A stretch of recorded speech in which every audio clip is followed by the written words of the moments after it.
Scooter dealer Okinawa electric scooter dealer হয়। তো আমি আছিলোঁৱে জাষ্ট অলৰেডি আগতে গ্ৰাহক গৈছে, কাষ্টমাৰ আছিলে এই নমাটি, তেওঁ চাই মেলি গৈছে। তো গাড়ী আমি সেই গাড়ী চলাই চোৱাৰ কাৰণে বোকালৰ কাৰণে আমাৰ কৰ্মচাৰীখিনি চাফা কৰি জাষ্ট থাকোঁতে মই বাহিৰতে আছোঁ আৰু ধপকৈ চাউণ্ড এটা হ'ল, মানে স্পাৰ্ক কৰিলে আৰু ইয়াত 27খন স্কুটি আছিলে 27 ধপ কৰি জুই লোৱাৰ লগে লগে মই ফায়াৰ এক্সটিংগুইচাৰ আছে আমাৰ ফায়াৰ এক্সটিংগুইচাৰটো উলিয়াই মই তাক লগে লগে তাই অন কৰি সেইখিনি চালোঁ, এখনমান নুমালে আৰু 1 লাখকৈ হ'লেও 27 লাখ টকাটো সেইটোৱেই। আৰু বাকী ফায়াৰ ব্ৰিগেড আধা ঘণ্টামান পিছত আহি পাইছেহি। গতিকে NMR মটৰ্ছ মানুহ আমি 3জন কৰ্মচাৰী আছিলে, মই আছিলোঁ।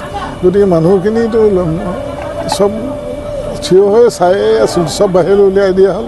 আৰু সেয়া ওলাই যি মানুহখিনি চাৰিওপিনে দৰ্জা আছেতো, এক্সিট চব চাৰিওপিনে আছে, চব চাৰিওপিনে ওলাই গ'ল। আপোনালোকে দেখিলে জয়াগড়স্থিত আপোনাৰ NRM মটৰ্ছ ইয়াত এটা ডিলাৰ আছে। আপোনাৰ বেটেৰী চেণ্টাৰ যিসমূহ আপোনাৰ মটৰচাইকেল আছে সেইসমূহ ডিলাৰ আছিলে, ইয়াত প্ৰায়সমূহ গাড়ী আছিলে। কিন্তু হঠাতে কি হ'ল, প্ৰায় বাছটো আমি এটা আৱাজ শুনিলোঁ। শুনাৰ পাছতে প্ৰথমে খুব কমকৈ জুই কৰা লাগিছিলে, তাৰ পাছতে আমি যেতিয়া পৰৱৰ্তী সময়ত ফায়াৰ ব্ৰিগেডসমূহক আমি খবৰ দিলোঁ। কিন্তু অতি দুখৰ বিষয় 1 ঘণ্টা হৈ গ'ল, কিন্তু ফায়াৰ ব্ৰিগেড আহি নাপালে। কিন্তু যদি সময়মতে যদি ফায়াৰ ব্ৰিগেড আহি পালেহিহেঁতেন হয়তো ইমানখিনি জুই নালাগিলেহেঁতেন। গতিকে ইয়াৰ সম্পূৰ্ণ গাফিলতি ফায়াৰ ব্ৰিগেড যিসকলে কৰ্মচাৰী তেওঁলোকক আমি বাৰম্বাৰ ফোন কৰিছোঁ, তেওঁলোকে গৈ আছোঁ পাই আছোঁ এনেকৈ কৰে। শিৱসাগৰৰ পৰা যিহেতু এইডোখৰ পাওঁতে হাৰ্ডলি 5 মিনিট লাগিব, তেনেস্থলত তেওঁলোকে এঘণ্টাতকৈও বেছি সময় লগাই দিলে। কিন্তু আজি এই গোটেইখিনি জ্বলি এক কাৰণতে তেওঁলোকৰ ভুল আছে বুলি আমি স্থানীয় লোকে দাবী কৰিছোঁ।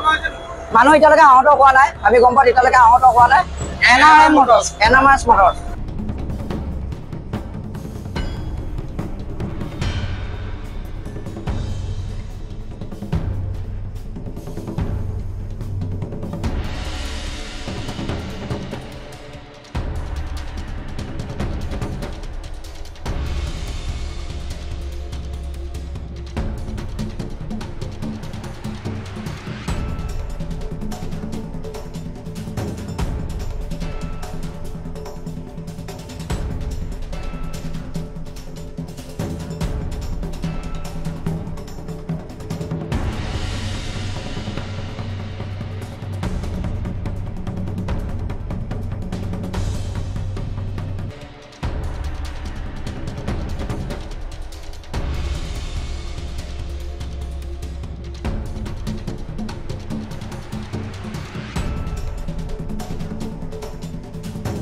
নিউজ 12 অসম নৰ্থ ইষ্ট, যাত্ৰা আমাৰ অবিৰত, সংকল্প অপ্ৰতিৰোধ্য।